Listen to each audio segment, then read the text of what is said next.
So I started with this old dresser that I found off Marketplace. So I wanted to change the front, so I went to Home Depot and bought this pine trim, which I then cut down to different lengths to create my pattern. I played around with the design prior to cutting the pieces. I used wood glue and I attached some of the pieces together to make it easier attaching it to the dresser drawer fronts.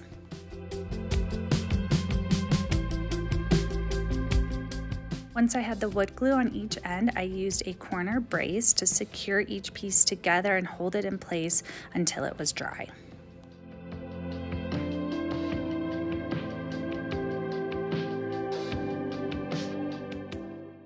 I repeated this process to make all the corners that I wanted for the drawer fronts.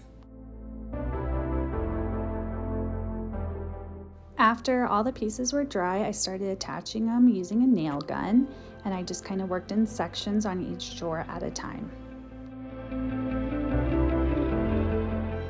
It makes the process go really quick when you have all the pieces ready to go. Once I got them all attached, it was just a little painting in. Here's the final product. The final look, I found some gold acrylic legs off Amazon. Also found the hardware at Savers and spray painted them gold to match the legs. I love how a few changes to a furniture piece can change the whole look.